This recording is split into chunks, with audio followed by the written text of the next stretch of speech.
And I think the serial number probably you can't tell from there, but I will tell you based off of testimony that that gun you have in your hand is the gun that you sold to Miss Snotella. Okay. Now, is there anything different about the gun you see there than when you first sold it? Yes, sir. When it was sold, it had a laser attached to the front of, right in front of the trigger guard right here. Now, was that a feature that Walther Arms, I guess, offered as part of as if you bought a particular gun? Yes, sir. And when you sold that gun to her, was the laser sight already attached? Yes, it was. Now,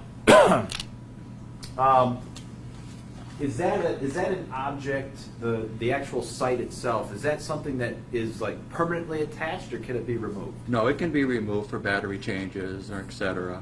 Okay. Now, you also provided to Norton Short a similar, if not, I'm not going to call it a replica because it's a real gun, but it's the same gun, right? Yes, sir.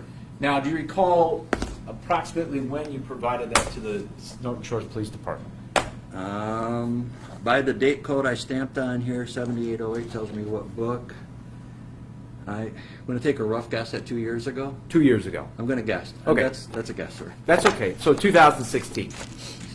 So it's not just, and I just want to make sure I'm referencing this gun by Miss Snotella was purchased in 2012. Correct. This is the same gun, right? A Exactly the same. Same case and everything. Okay. That you provided in 2016. Correct. Now, the difference between these two guns is that gun has what? Has the laser attached the same way it would have been on the other gun at the time of purchase. Okay. Now, can you do me a favor, Yes, Mr. sir. Foster? Can you remove the laser sight from that particular weapon? Yes, sir. We know it's empty, so we're safe. And that's how it removes. That's how it removes. You have a quick release lever here, which requires substantial force to pull down and push out at the same time.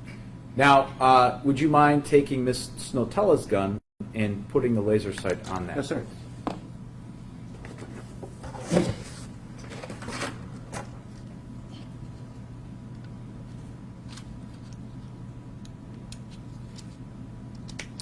Just like that.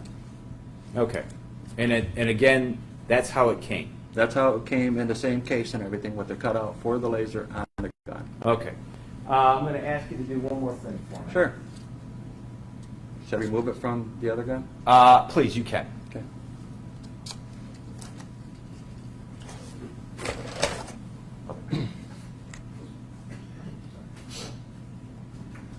Now, before I ask you to do this, Sure. I want to talk a little bit about the apparatus there. Absolutely. That laser sight is powered by what? 2 batteries. They call them watch-dial batteries. I think the numbers are exactly 357. Okay. And I know this is not the first time you've testified. In fact, this might be the 3rd time you've testified. Yes, sir. Sorry. And in the 2 times that you've testified, we did not show this gun that you provided to Norton Shores. Is that correct? Correct. And I believe, sir, you've testified in the past that you from your memory, thought that laser sight held 3 batteries. That right? is correct. There was an earlier version similar. It took 3, and this is the upgraded version. It came out about 5 years ago with 2. Okay. So are you confident today, sir, that the laser sight that Miss Snotella had was one that required 2 or 3? 2 batteries, sir. Okay. Now, where are the batteries housed? Right under the cover right there. There's Okay. a little switch there, and if you have a good fingernail, you can push it back. It does take some force. Okay. Well, let's. Can you pop that cover, please? Yes. And got it. All right. Now, this is People's Exhibit 167, just testified to the cover that was recovered by Norton Shores PD. And I don't want to get those too confused, Yep. so let's keep that one. They over are here. the same covers. Well, I was going to ask you that question first. Mhm. Are those covers the same cover? They are identical, sir. And would you mind, and I'm going to put this one over here, Mhm. would you mind putting that Sure. on that, please? This one's broke, sir. The latch is broke. Correct. It's on, but there's no latch to hold it. I understand. I understand. So it will not attach. But does it fit, though? It does fit, and it is exactly the same cover, and it would be exactly the same. Okay. No. All right, I'm gonna put that back so we don't get Okay. that confused. You can put that back on there, Okay. please. Now, I think you had talked about, you had said in one of your answers, and I'm going to kind of go back over that. The amount of force necessary to jar that battery cover loose in your It's substantial. substantial force? Yes, sir. I mean, more than just a tap? It's substantial. I have broke many fingernails removing those to change batteries. It takes some serious force. Okay, okay.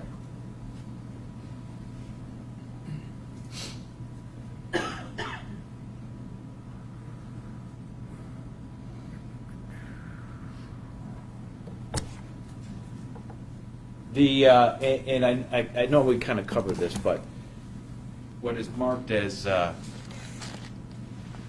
excuse me, People's Exhibit 155, the gun that you supplied, or the same gun that you supplied to North Shore Police, that is in the condition it was when you supplied it to them? It would have been exactly the same way as it would have left my store with the purchaser of the other firearm. Okay. Your Honor, I would move for the admission of Exhibit 155, please.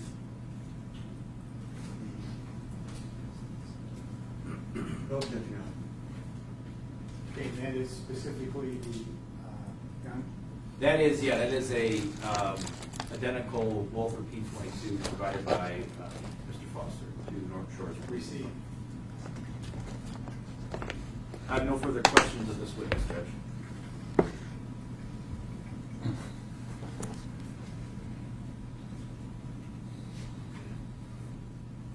Mr. Foster, good morning. Good early afternoon, sir. It's getting there. That means I missed lunch, Mr. Foster. That would be bad. I'm curious. What was is the Walther? Walther P22. How many P22s did Walther produce? I would not know that number, sir, but I'm sure a lot. A lot, meaning more than. You have any idea of the range? I would not know Walter's production Okay. schedule. And that site that you've been discussing, does that site come on every one of the? Very few, sir. Or very few. Okay. Is that site unique only to that particular model? The particular laser we're talking about here today came with that gun and is designed to fit on that gun. Yes. Might it fit on other guns? It would take a lot of doing. Okay. It would not be an easy do. Okay. So only the Walther would use that particular gun and only that model? That That site? would be a good statement, yes. Okay. But we don't know how many of those, do you know how many of those have been sold in the Muskegon County area? I would not have that information, sir. I could tell you how much my store sold, but I don't have that information in front of me currently. And do you have any idea how many gun shops there are just in Muskegon I County? could not tell you. I don't go out checking on competition. I remember that from the last time.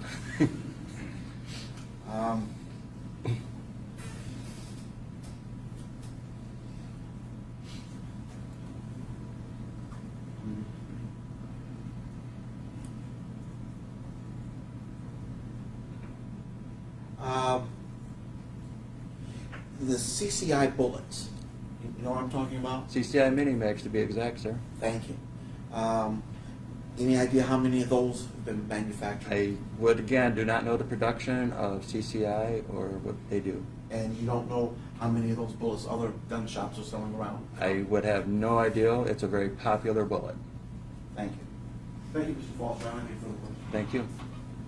I don't have any additional questions, Mr. Frank. Thank you. Thank you. You may stay down. Thank you, sir.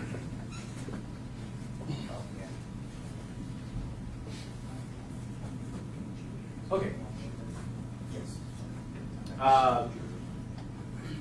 People of the state of Michigan call David Hayhurst to the stand. Please raise your right hand. Do you swear that the testimony you're about to give will be the truth, the whole truth, and nothing but the truth, so help you God? Yes, I do. Please have a seat. Say and spell your name, please. My name is David Hayhurst, Hayhurst.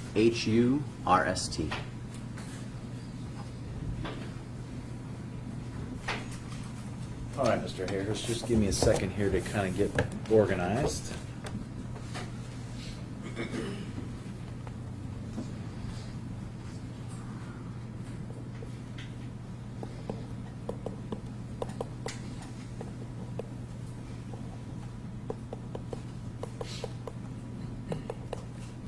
Okay. Can you let the jury know what department you work for, please? I'm employed by the Michigan Department of State Police, assigned to the Grand Rapids Forensic Laboratory in the Biology and DNA Unit. Might as well hold on. Yep.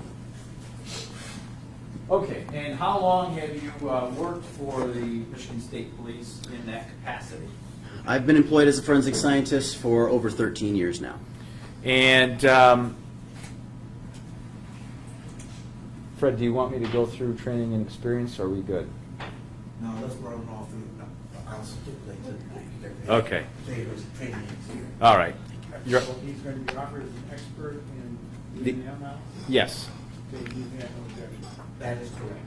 You testify in that matter as an expert. Just as a matter of principle, Mr. Hayhurst, how many, you've testified in court before? Yes, I have. And roughly how many times? In the state of Michigan is where my testimony has been, and it would be over 75 times, a little over that. And each time you've been qualified as an expert in your field? That is correct. Okay. I want to lay some groundwork with you first before we get into the work you did in this case, if that's all right. Yes. Could you explain to the jury what forensic biology is? Yeah, so forensic biology is kind of a as it plays out at the Michigan State Police, it's kind of a twofold process. The first process is the body fluid identification portion, and then the second is the actual DNA analysis portion. During the initial body fluid identification, that's where evidence is screened for potential biological sources of material that may be present. Commonly, this is blood, seminal fluid, saliva, other types of more contact skin cells. We can look for different areas to test. And really the goal of that is to evaluate the evidence for possible DNA analysis and select the most pertinent or probative type samples to forward for DNA analysis. The second part of that is the actual DNA analysis portion. And that's where I, as a scientist, will take the evidence, I receive it in a small tube, and I will break open the cells, collect all the DNA, work with it a little bit. We have some very specialized equipment and kits that we use, and in the end I get a genetic profile, a DNA profile. That DNA profile corresponds to a series of peaks on a chart. Those peaks have numbers that represent them. After all of that work, a DNA profile is really just a series of numbers. And then again, the scientist will come through and compare DNA profiles that are obtained from evidentiary type items and DNA profiles that are from known samples or known items, and see if those two profiles match, so that person could have been a contributor, or if those profiles are different and that person is excluded. They're not a contributor to the DNA that was on the original item. So in total, it's the two halves. It's the screening and then the DNA analysis working together to determine biological value from that evidence. And in a general sense, can you tell the jury what is DNA, excuse me, and where we find it? Yeah. So DNA, as many are familiar with, is the genetic blueprint of life. It's the coding that the body uses to facilitate all of the living processes that go on. Very practically, it's a series of base pairs that match up. Think of a long, like a ladder type of a structure that's spun around and twisted. It's millions and millions of base pairs long, so the code itself is very extensive. For forensics, we focus very specifically on some very specific locations. I do not look at the entire length of the DNA. We look at areas that have been shown to be similar from one individual to the next, but they are different enough that we can generate different profiles. So the analysis portion of what I'm doing focuses on that very small portion of the overall DNA that's present. And can you just explain, I guess, some of the basic, and you kind of did a little bit, and if you've answered this question already, we can move on to the next one, but the different lab processes that the lab goes through for DNA samples? Yeah, so part of the reason it takes so long is there are multiple steps in the analysis process. Initially, there is an extraction phase, and that's where, as a DNA scientist, I'm receiving the samples. I will break open all of the cellular material that's present, and I will collect the DNA or harvest the DNA from that specific sample and make sure it's pretty purified. The next major step is a quantitation phase. At this quantitation phase, we're trying to determine how concentrated the DNA that is present. We have some pretty specific target ranges downstream, so I need to know, is this DNA sample very concentrated, or is it a very dilute sample, and work from there. The next phase is an amplification phase. Again, I'm not looking at the entire length of the DNA. We look at some specific locations, and so I will use some commercially available chemistry kits that are out there, and I make a lot of copies of these very specific regions of the DNA. After those copies are made, the genetic analysis portion is next. That's where we put on a very large and expensive machine, and it separates out all of those copies and produces the actual data that we see. That's the electropherogram. And then finally, back to the human component where I'm doing that comparison, and I typically have it on a computer screen, and I'm comparing whether DNA profiles are the same or not. And based off of that process, ultimately, what types of interpretations are you able to make? Yeah, so in the end, in comparing evidence and knowns, again, it's a matter of trying to determine if this specific known from this specific individual could be a contributor to the DNA that was obtained. So again, the most simplest would be if I have single source profiles and that matches to an evidence sample, then that would be an inclusion. Or if the known sample is different, it would be that person would be excluded. Frequently we'll get into mixture samples, and that's where if you can envision having two donors present in an evidentiary sample, then it's a little more complicated as far as the comparisons that can be done, but it's the same basic idea. It's, could this individual be included in this mixture of DNA, and then how do we try to describe that person's level of inclusion? Is it a major minor donor type situation? Is it a more complete mixture? Is it something that we can use some advanced computer modeling? So some of those steps are the steps we're taking at that point. But the question is really the same, is could this individual be included in this DNA sample? And along those lines, does statistics play a role in your evaluation, and how so? Yeah, so every time we as scientists make an inclusionary type statement, we are required to provide a statistical estimate. And that's basically a way for you to understand how rare or how common that DNA profile or that inclusion is. If it's exceedingly rare, that might give more confidence as compared to something where it's a lower type of a statistic, and it increases possibilities. There are three primary ways that we do now. The first is the simplest, and that's if we have a single source profile that matches to a known sample, we'll present it as a random match type statistic. That's just the idea of how rare is that profile. How common would it be if I went out and selected somebody from the general population at random and they also have that DNA profile. The next is the CPI type calculations that we do, and that's if we have a mixture and there's not really a very clear major or minor donor. We can talk about what other numbers, what other combinations of people from the general population could also be included in a mixture. And so that takes in all of the information that's present there and does a comparison and produces a statistic. And then the final one is one that's newer to forensics. It's actually represented in a likelihood ratio, and likelihood ratios have been around for a long time. They've been very highly used in Europe. Recently, in the last few years, we've adopted some software at the state police that will incorporate that idea of a likelihood ratio, and it does an advanced statistical modeling. I will input the DNA profile from the evidence, and the computer will go through millions and millions of modelings to try to determine what is the best way to explain that mixture as far as the different contributors. And it builds these models, has a pretty good idea of what it's looking for, and then I will ask the computer to compare various reference samples against that model, and it'll produce a statistic that is in the form of a likelihood ratio. Again, it's the idea of, is this scenario more common or is this scenario more common? and it will weigh those two, and it produces a number in that fashion. Now, can you talk a little bit about the effect on environmental conditions on DNA and other factors that I guess provides challenges, if you will, in this science as it relates to finding and getting your hands on potential DNA? Yeah. So when we look at DNA, I'd love to see a very nice, full, complete profile. There are a number of challenges that we practically come across where the data that we are viewing is less than a complete profile. Issues such as degradation are things that we can see present. And kind of I explained some of this in a twofold process. It's the idea of quantity and quality. Those two factors will help determine how likely I am to get a full and complete DNA profile.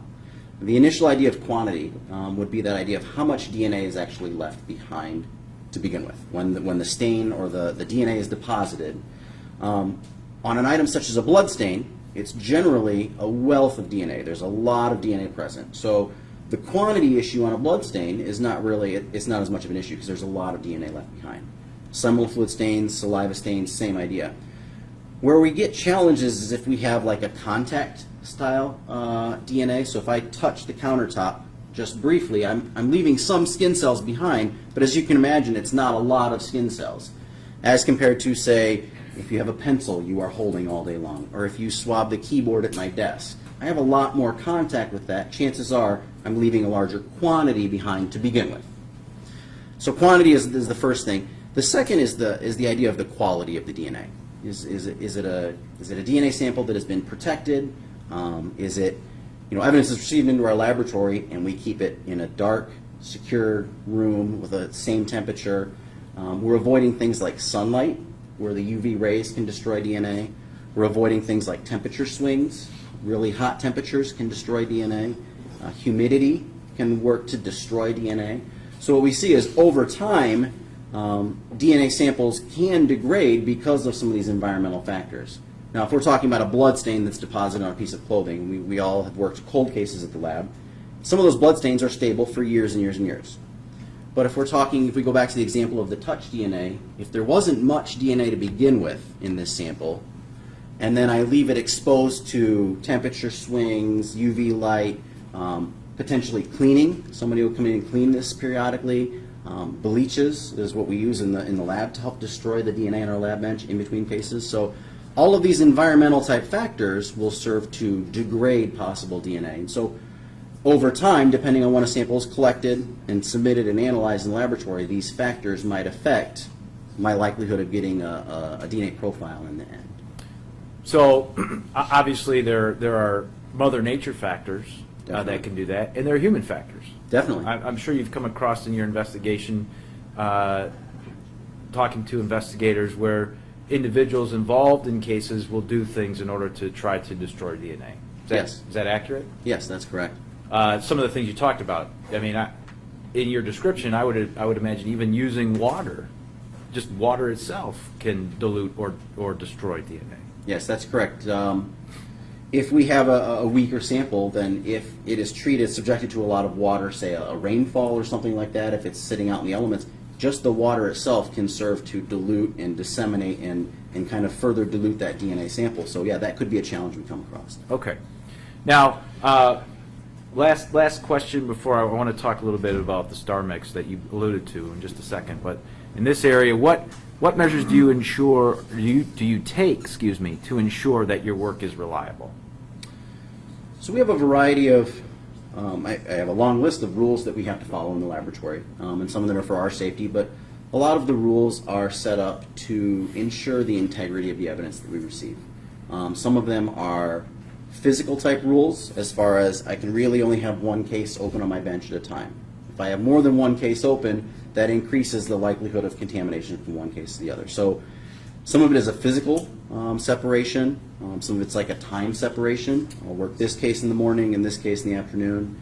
In between cases, we are required to clear our lab benches. I use a bleach wipe in the lab, wipe down the lab bench, put new paper down. So a lot of physical contamination type preventions. But then throughout the DNA analysis process itself, there's a variety of controls that we have, both positive controls and negative controls, that are designed to, again, reinforce the ideas of what we're presenting. So positive controls are known samples that I know what the answer should be down the road, and I will process that sample alongside regular casework samples and make sure that I got the correct answer that tells me that the process worked. Negative controls are in place so that I know that maybe the chemicals that I'm using or the tubes that I'm using are not providing DNA and contaminating samples. It's a good way to illustrate that. So a variety of steps at each stage of the analysis, again, in order to ensure that integrity. And then before any of our cases, our reports are released to the agencies, everything undergoes a review process in our laboratory. So I have a technical review where another analyst that I work with will review to make sure I followed all of the rules. I've used all the proper chemicals, they weren't expired, such as that. And they will review the conclusions on my report, making sure that I'm not saying things that are unwarranted or outside of what we should. So there are several physical things, several actual processing things, and then some checks at the end before any of our reports are released, again, to help reinforce that integrity for the evidence. Now, you mentioned, we're kind of working backwards, so you mentioned the end product of the likelihood ratio and the fact that the state police has employed this new method in looking at mixtures. And maybe you can talk just real briefly about why the switch was made in the process and the program itself. So StarMix was originally, even 5 or 10 years ago, the forensic community across the United States has been looking at going towards something to help us deal with mixtures and complex mixtures specifically. Historically, we've seen samples, and I've seen a number of samples where I have a mixture of DNA, and if you envision 90% of it is from one individual and 10% is from the other individual, it's pretty easy to say, okay, these are the major DNA types and the minor DNA types, and likely, if I gave you the data, even you could sit down and do some of that. Where we have problems is where we start to get those combinations are closer. So you envision something closer to a 50-50 type mix. Or even if you have 3 individuals in a mixture, it gets very increasingly challenging for me as an analyst to look at a mixture sample and determine the different types of contributors in that mixture. So some statisticians, there's a couple major programs out there. We chose one called StarMix. It was developed by some statisticians actually out of New Zealand. They're DNA scientists like I, only they are huge statistic nerds, very brilliant. And they designed this program that's a computer software, and it is based on some statistical modeling principles that are out there. They're used in a variety of other applications. But what it does is it sets up the question, could this person be a contributor, in a 2-part question. It proposes 2 hypotheses, and it's the idea, the likelihood that this individual and some random people are in the mixture over just random people in the mixture. So it presents that as a ratio, and the larger the number that results, it gives a lot more support to one as the other. If we get a lot more support for it being just a bunch of random people in the mixture, that comes out of the mixture, or that comes out of the statistics, and the analysis, the likelihood ratio number is different, and that gives us some different weight. We do get a number. All of our reports actually have a chart at the bottom. We also give a verbal scale, is what we call it, and it's the idea of how much strength. Is there moderate strength? Is there strong support? Is there very strong support? Or we have a number of samples where either of these could be equally likely, and so we call those informative. So it's kind of that 2-step process. It's letting the computer do that model, doing the comparison, and then actually seeing what the number that results and what is that verbal scale so that we can relate it to you. Okay. Thank you. You need any water or anything? I'm okay for now. You're good? Okay. Thank you. Just give me the high sign if you need something to drink. All right, well, let's start talking about some of the work you did in all of these investigations, because you were involved in, I believe, all 3, the Jessica Heeringa investigation, the Madison Nygaard investigation, and the Rebecca Bletch investigation. That's correct. Okay, let's talk about that. I'm going to reference, for your reference, this is lab number GR132559, record 2.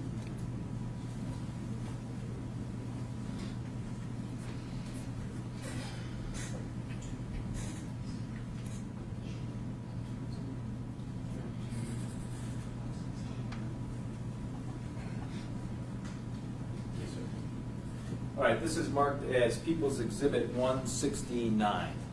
Sure. Yes, 169. I'm gonna, give me 1 second here, Mr. Hayhurst, I'm gonna put this up on screen.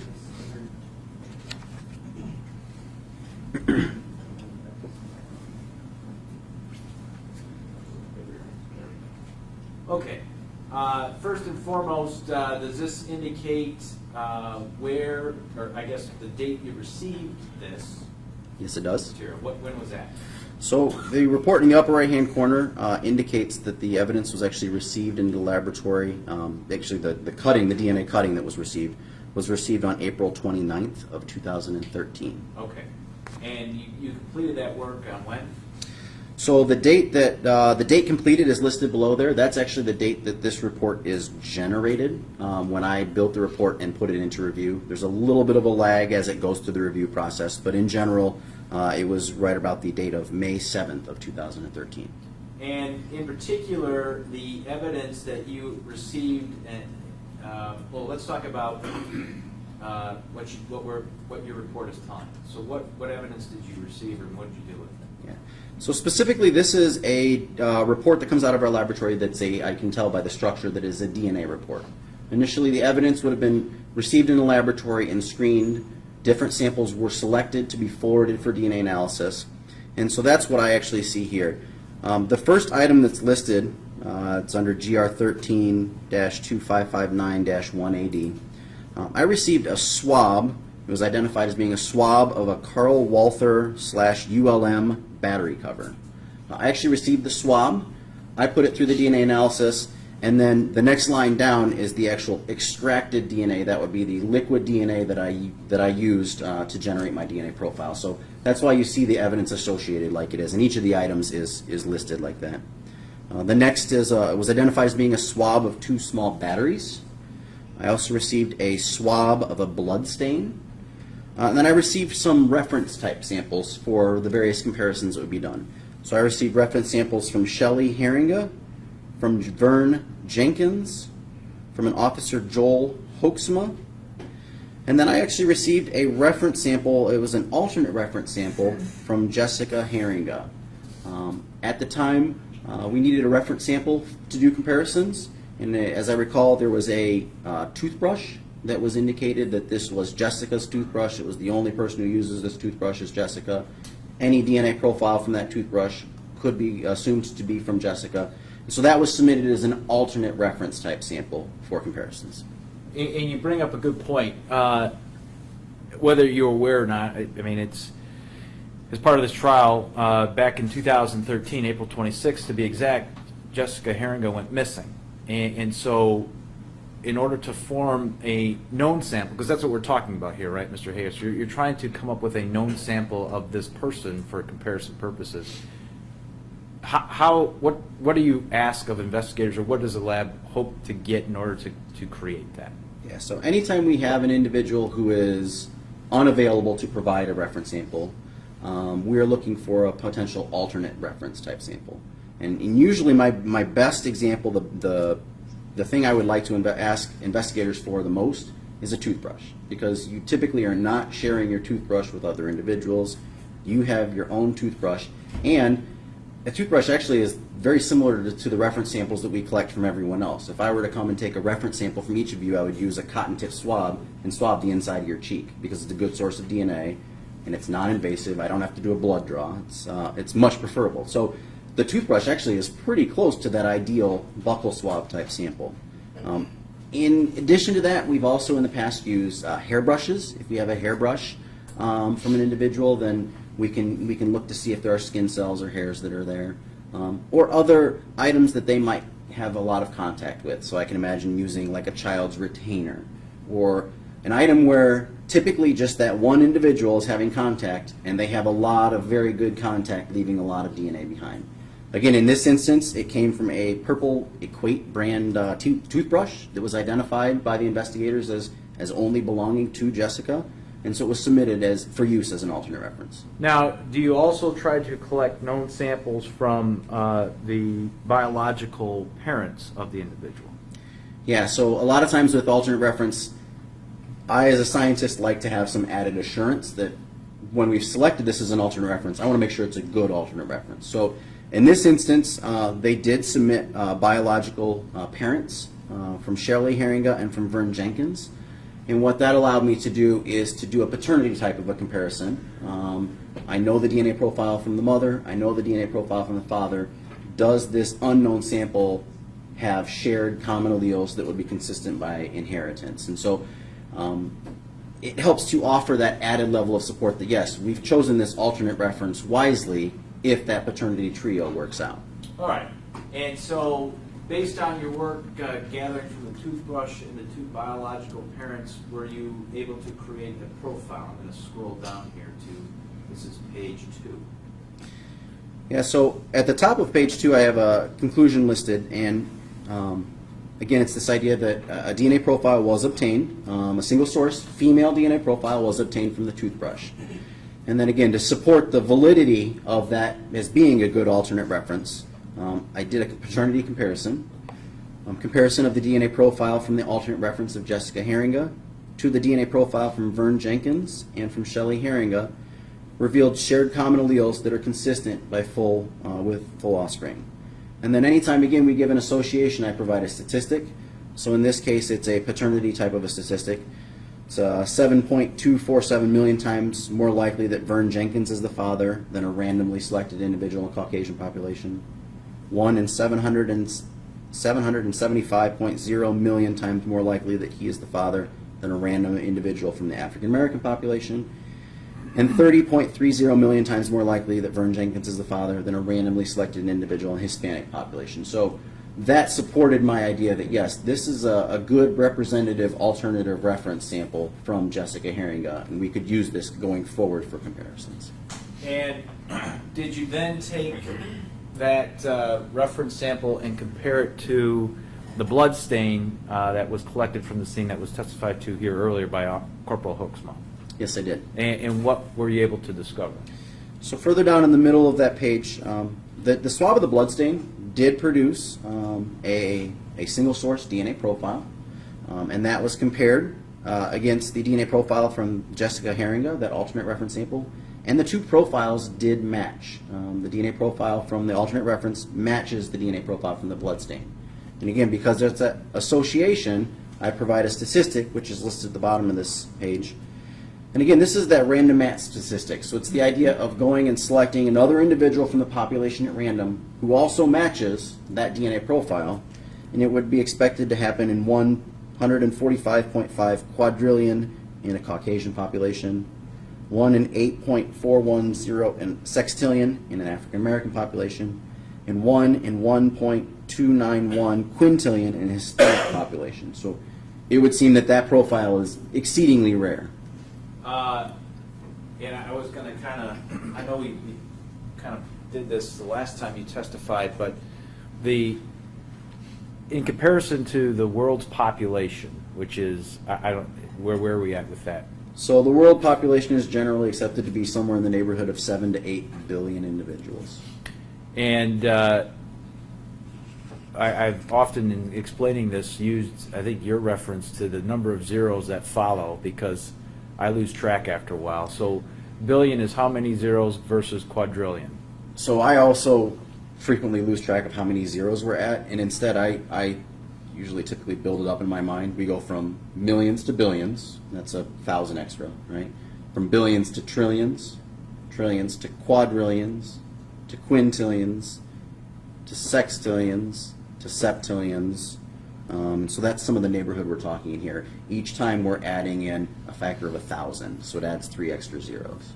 So based on your findings and your statistical analysis, now, you may have already said this, I apologize, you're pretty confident and comfortable with the idea that the blood stain outside of that gas station matches the profile of Jessica Heeringa. Yeah. Barring an identical twin that I don't know exists, I would not expect to find this DNA profile in any other individuals in the world right now. Okay. Now, you also tried to do some analysis. I'm going to work backwards. So the one up from that was the 2 small batteries. Were you successful at all in obtaining any information off of those?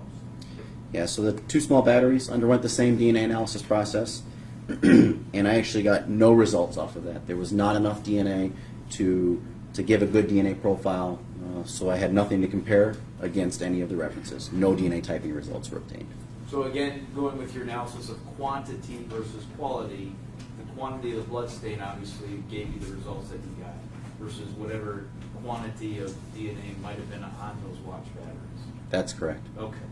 Now, going up one more from that, you also did some work on the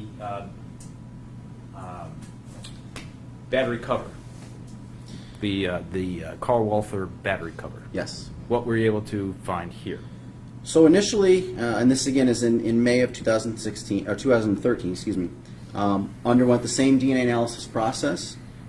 I actually could visually see in the data that it was a mixture, but it was a very low-level mixture. There was DNA types that were present, but they were in a level that was low enough that it was really insufficient for me to do any kind of a comparison. And so the conclusion is that inconclusive results were obtained from the swab of the Carl Walther battery cover due to insufficient and or degraded DNA. And I think both of those are accurate. There wasn't a lot of DNA that was present, and the DNA that was there had some of the hallmarks of being a degraded type of a sample.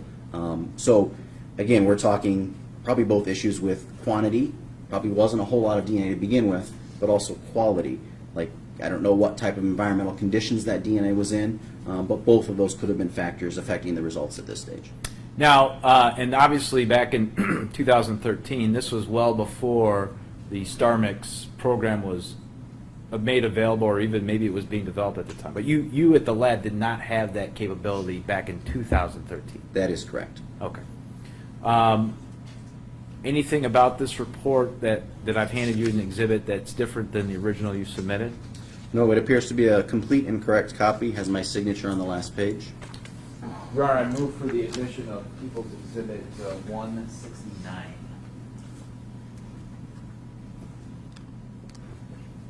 Any objection? Working on it, Judge.